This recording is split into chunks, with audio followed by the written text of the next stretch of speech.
Welcome to the Divorce Talk with Twyla Show, where we talk all things divorce, and you will be inspired, informed, encouraged, and empowered. Now, let's welcome our host, Twyla M. Marks, the divorce recovery expert. She is Coach Twyla, the Get Your Happy Back Divorce Coach.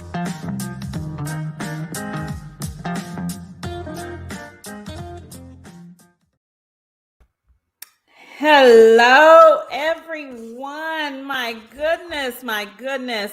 I'm Twyla M. Marks. I am the divorce recovery expert, aka also known as Coach Twyla, the Get Your Happy Back Divorce Coach.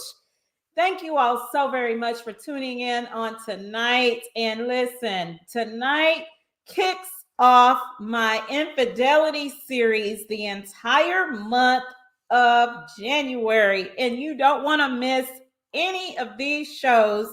It's a power-packed expert panelist show series. So make sure you mark your calendars for every Monday night at 7 p.m. Central Standard Time. Expert guests. So let's get to tonight's show. Tonight's show is entitled How Infidelity Changed My Life. And you know what? I am hopeful that tonight's show, there's something that will be said on tonight that will inform you, empower you, encourage you, and all of that good stuff, because my guest on tonight is none other than Miss Antonese Davis. I'd like to welcome her to the show. She is the author of Finding My Crown. So welcome in Miss Antonese Davis as my special guest on Divorce Talk with Twyla.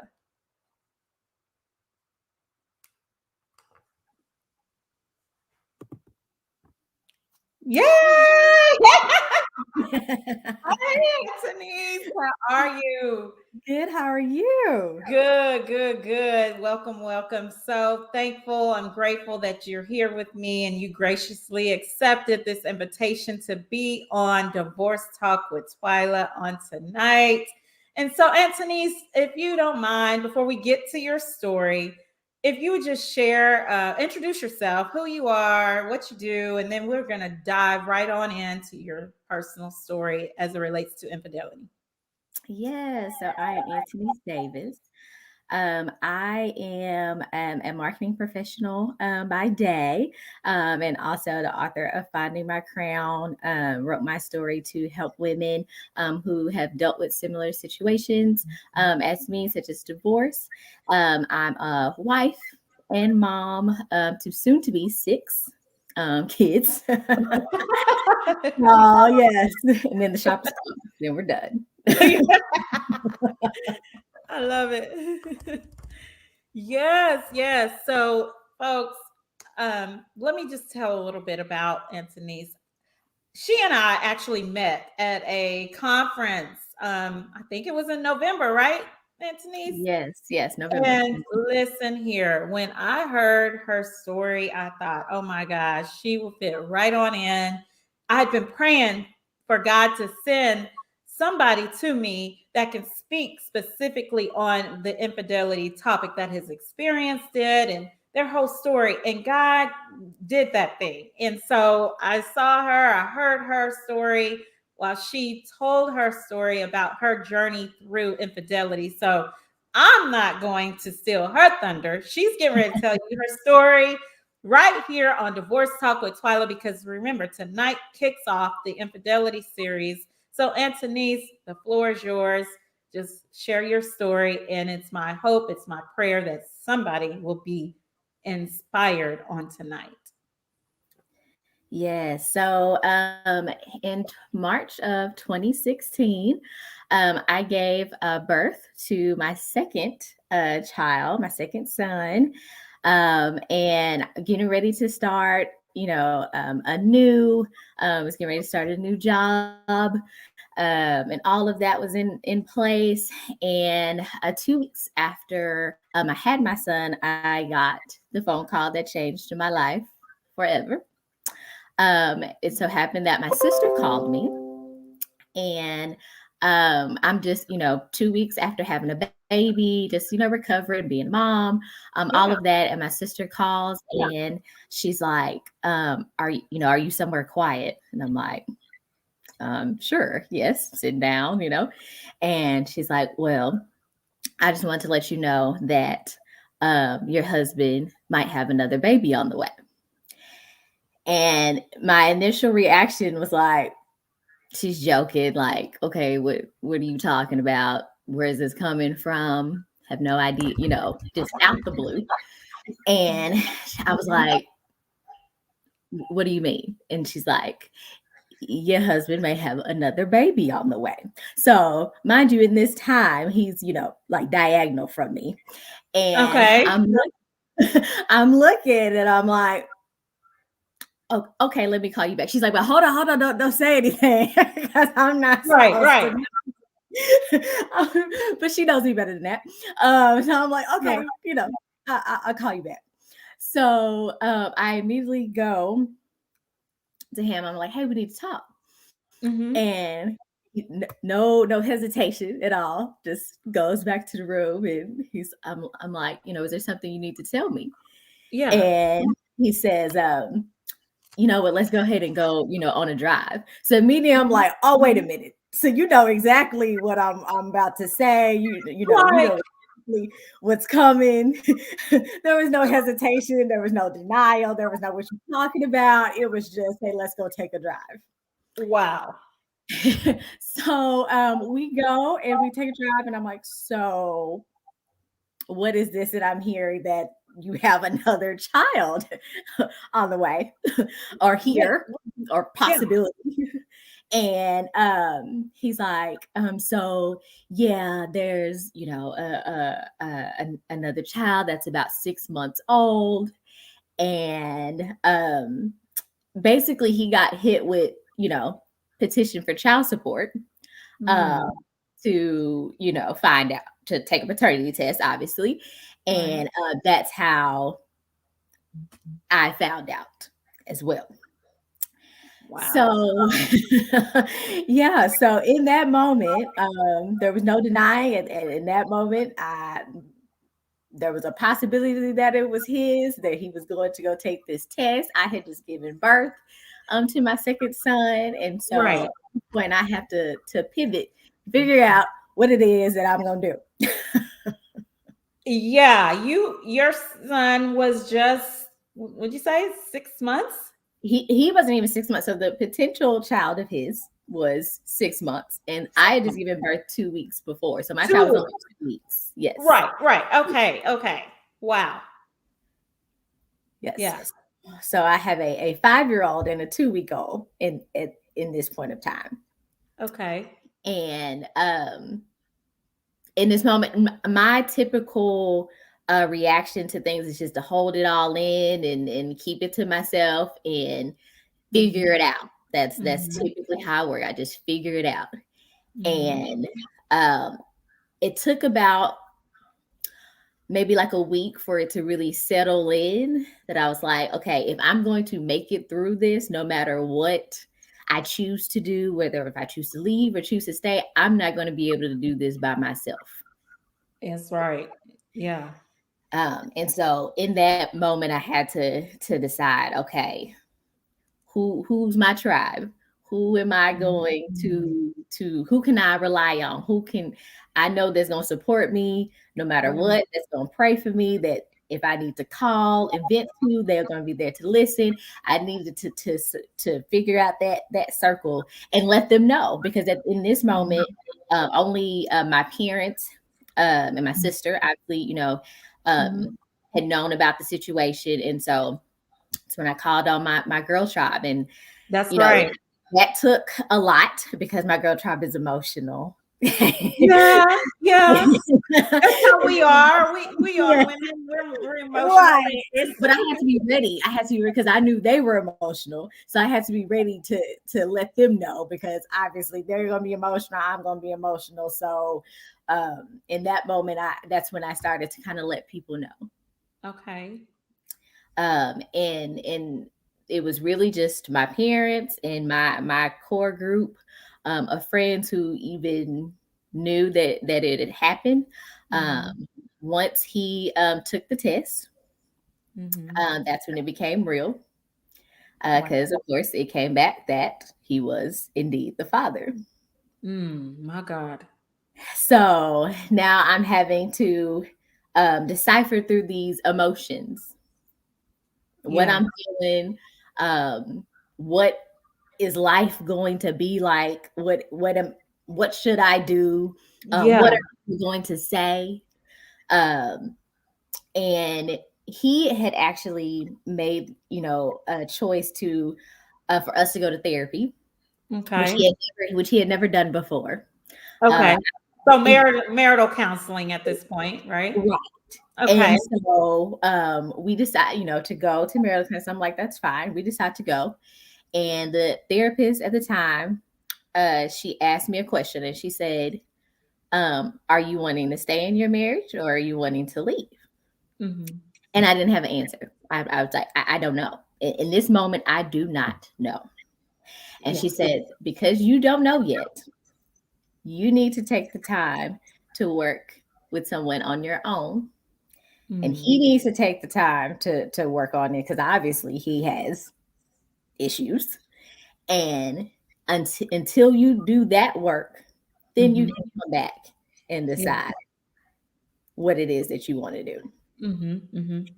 And that was the most powerful thing that anybody could have done for me in that moment, was Wow.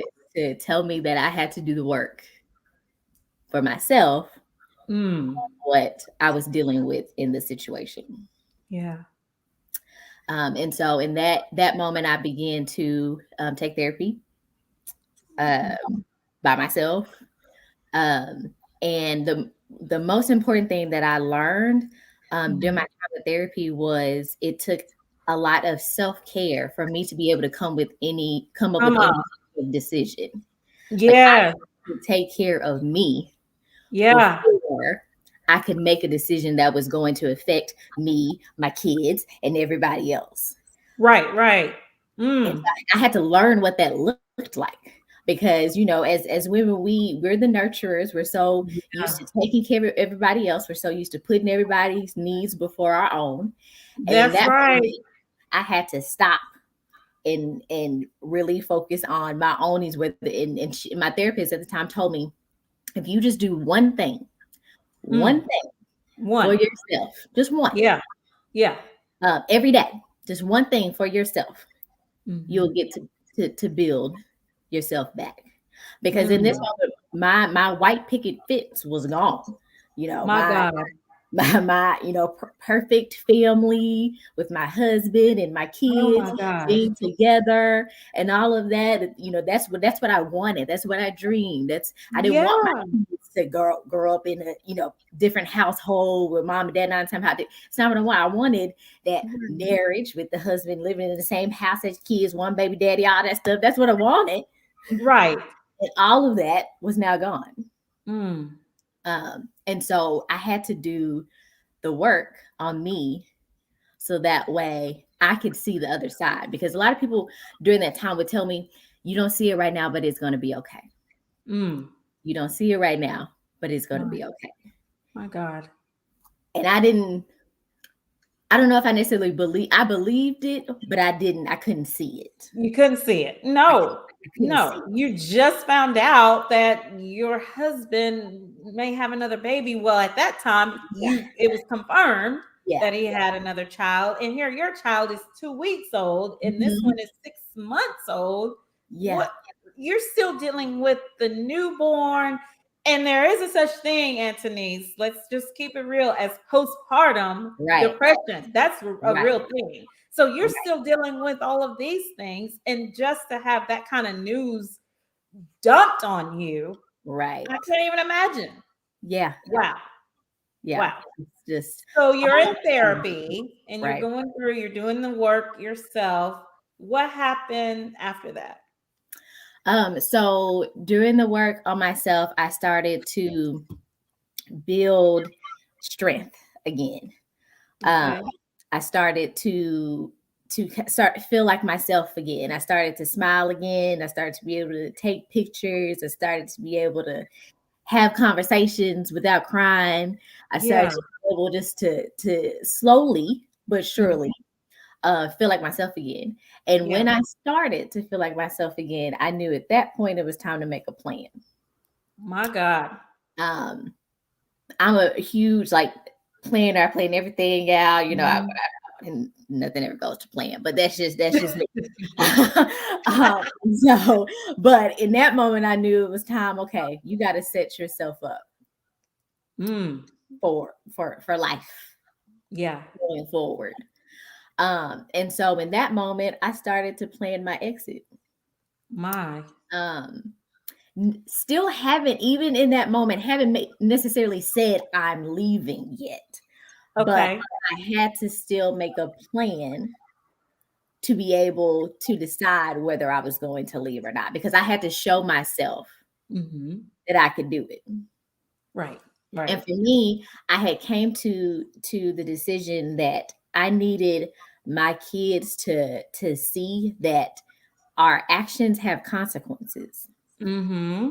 and that no matter what, mom made a way regardless, and she was happy when Mm-hmm. she did it, and she created a life for them, and they could see that no matter what, that's always going to be their dad, but dad made a mistake and there were consequences for that mistake. Right. We Right. need to see that, because as me raising men, boys that are going to turn into men, I Right. needed to understand that. And that was Mhm. really the driving force for me, was that I needed them to see that there are consequences. Yes, it is. And so I began to make a plan and make my exit and start working on, what I needed to work on, and figuring out my money, and, Mhm. where would I live, and what do I need to do. And really God laid everything out for me before I even knew Mm. Mm. that this was going to happen. Because Wow. before I found out, as I stated, I got a new job offer. I was starting it after, after I had my baby, like, Mm-hmm. so that he was laying the steps for me before I even knew. You didn't even knew. Wow. What a Uh, mighty God we serve. yes, My God. definitely. Yeah. And so I was able to make a plan for leaving. And in Mm-hmm. that moment, I was like, I can do this. Yeah.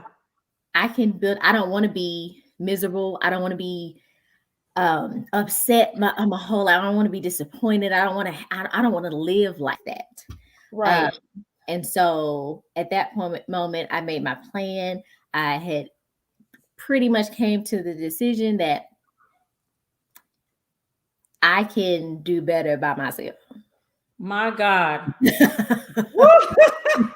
You just dropped the bomb there, Denise. I mean, and so that was what I chose to do. I chose to choose me. I chose to choose my kids.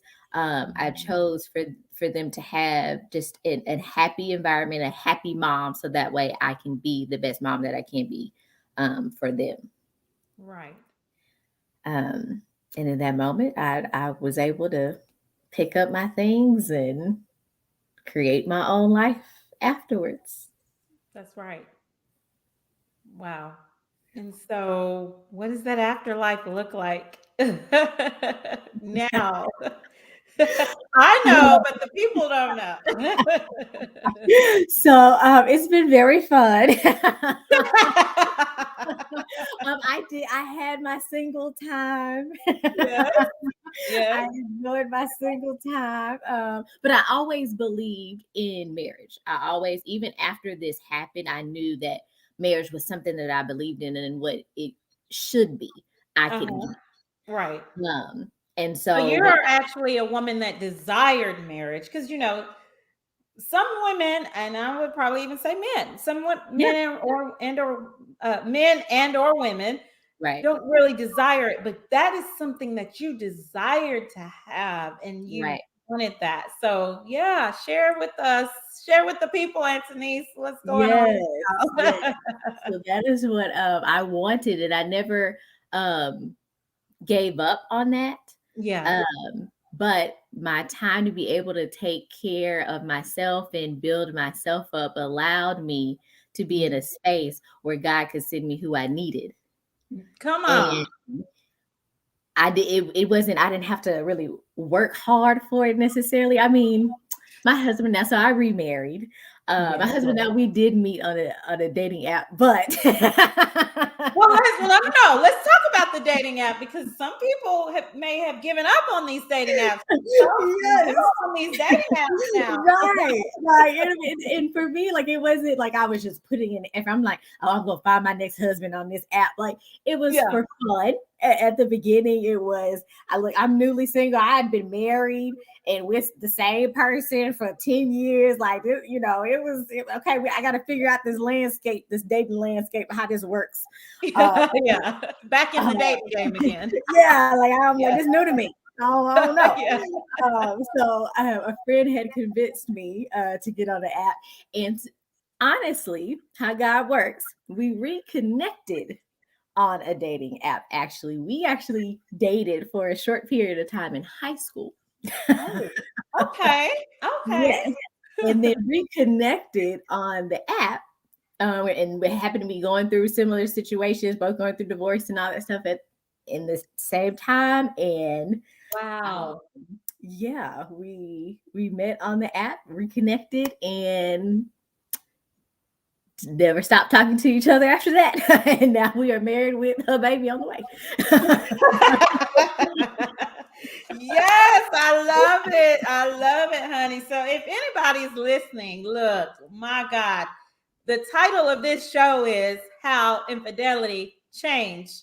I didn't say my whole life, but I'm saying it to now.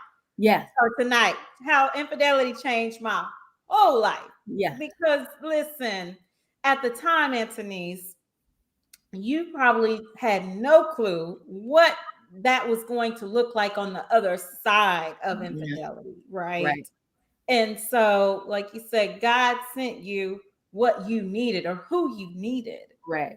And I love that. I love that. This is awesome. So, Antonese, let me ask you a question. I have a couple of questions, but for one, let's talk about when you made the decision to or the therapist recommended that you do some self-care, get in therapy, solo therapy. Mm-hmm. About how long were you in therapy just by yourself, working on you? You did the work on you. Yeah, so I was in therapy by myself about 12 weeks. Okay. And so it was a just a little knowledge, because I get people to ask me all the time about how to get into therapy and all this stuff. My husband at the time, of course, had we were on his insurance, and he had an EAP program. And so that's how I started into therapy. You get like 6 sessions with the EAP program. And so crazy thing is, after like my 6 sessions was over, I'm like, I still don't know what I'm gonna do. I'm still crying in every session. Yeah. You felt like you needed more. Right. I needed more, right? Right. I needed more. And like I said, God works. He works it out. I called. And the lady was like, so if you have another issue that you're working on, you're going to need another 6 sessions, right? And I was like, yes, ma'am. So the first sessions where I just found I'm dealing with infidelity, just found out my husband cheated. The second situation was, now I'm about to go through a divorce. Yeah. So I had, I was able to really take that time to dive deep into it, because at the same time, my husband at the time, who was supposed to be doing his therapy, was not going consistently. When I say I was in there on her couch every week.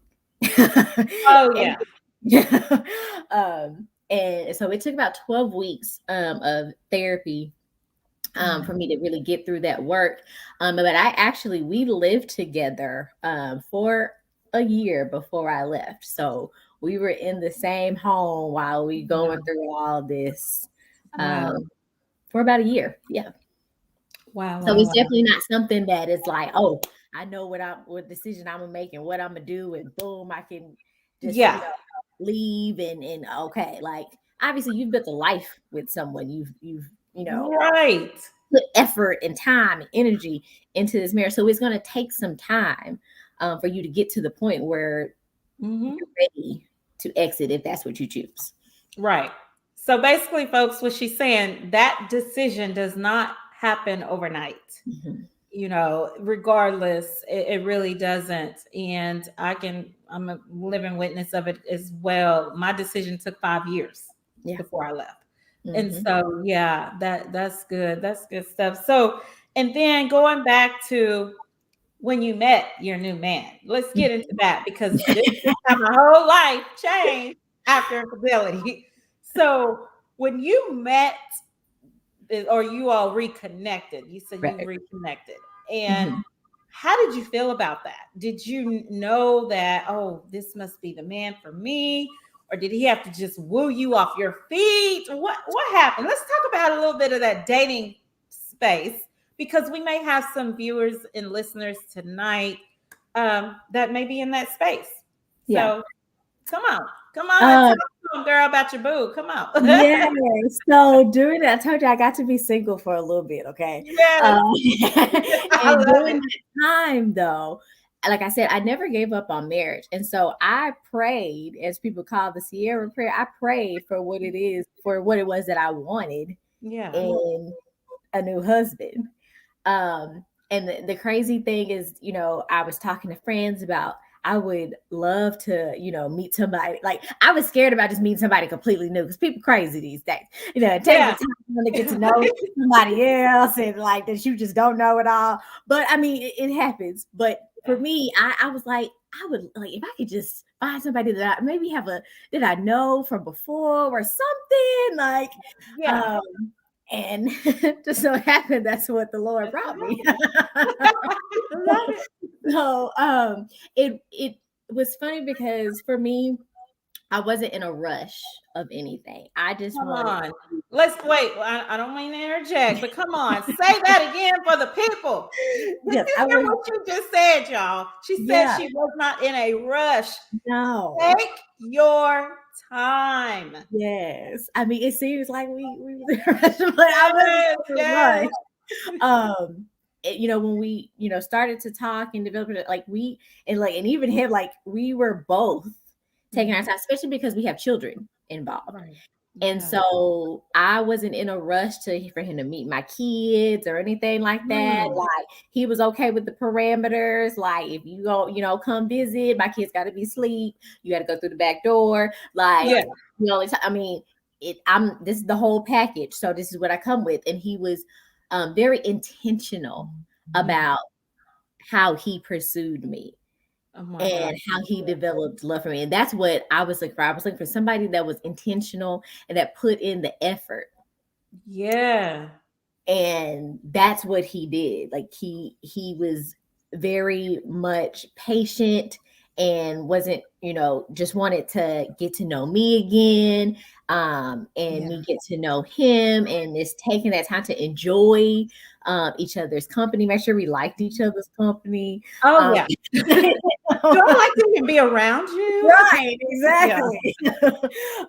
Because if I was to get married again, that was it. This I'm not doing it again. Like this was. So you have to make sure. Yeah. Yeah. Yeah. Yeah. That's awesome. I love it. I love it. My God. You know what? Your story is a story of resiliency. It's a story of recovery. I just love to hear stories like yourself. And some people may say testimonies, but I always am mindful about the audience because not everybody is in the Christian space. Right, So right. stories versus testimonies, same thing, Yeah. just depends upon what your belief system is. Right. But yeah, Antonese, it's powerful, it's life-changing, and I am so grateful that our paths crossed on a couple months ago. Yeah, Yeah. and yeah. And so what I like you to do now is to just share words of encouragement. Your story is encouraging altogether, but if there are listeners and viewers that are in this space right now, don't know what to do, whether to leave or go. Now, we're not telling you, I want to preface it by saying we're not telling you what to do, Right. but what are some words of encouragement that you would like to share with someone that may be right where you were and don't know what to do? Yes, definitely. So one thing I will say is that it was important for me to understand that I was not responsible for the choices that somebody else made. That's good. And even though it happened to me, it didn't have to affect my life going forward. Yes, I had to do stuff because it's like, oh, well, if he cheated, then why is it that I got to do the work? And people need to understand that it's because it did happen to you, and those are real emotions that you have to deal with when that happens. It's real trauma, and you have to work through that.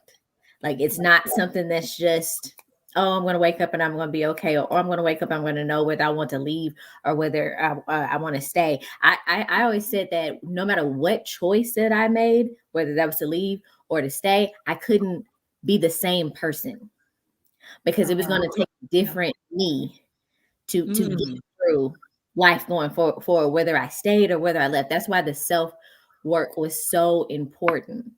Yeah. And so once I realized that I was, that you're not responsible for other people's choices, you're only responsible for your reaction to other people's choices. And so your reaction can be to pick up the pieces, to do the work on you, so that way you can create the life that you want to live, whether that's staying or whether that's leaving. You set the path. You create the life that you want going forward.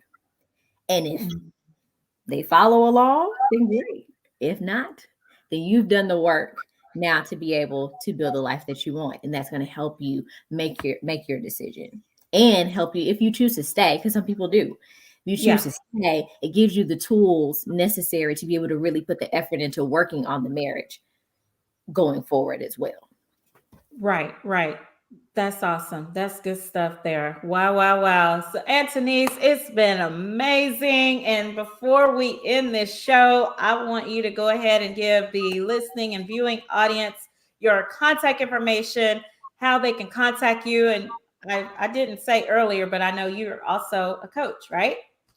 Yeah, so you can find me at AntoneseEvette.com. That's ANTONESEEBETTE.com. I'm also on Instagram, Finding My Crown AE, as well as on Facebook as well. And you can also get my book on Amazon. Yeah, hold it up a little bit higher so Yes, people can see. There we go. Yes. It's a very easy read, but and very powerful and informative, and encouraging. I wrote my story so that way other women can feel empowered to do the same. And it helped. That was another part of my self-work. It helped me to be able to write down my feelings and my thoughts and how I overcame them, so that way people who are dealing with the same type of situations can know that there's life on the other side as well too. So if you go to Amazon, search Finding My Crown, it will pull up. And so, yeah, that's me. Yes. That's her, y'all. And it's also scrolling at the bottom of this show. So, y'all, thank you all so very much. Again, Antonese, thank you so much for joining me on tonight, being a guest on Divorce Talk with Twyla. You kicked off the Infidelity series. So the entire month, we have an amazing panel of experts for this series.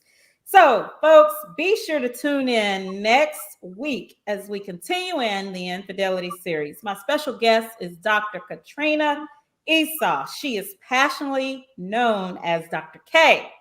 She is the author and founder of Whole Academy, Wives Healing Openly, Leaving Him Exalted. She's the author of The Pain of Infidelity, Birth's Purpose. You don't want to miss it. She's powerful. I'm telling you. Tune in, same time, 7 p.m. Central Standard Time next Monday night, January the 17th. So this is Coach Twyla, the Get Your Happy Back Divorce Coach. Thank you all so much.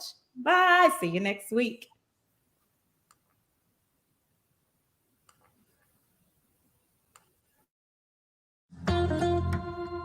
What a great show! Thank you for tuning in. Until next time, the Divorce Talk with Twyla show is out.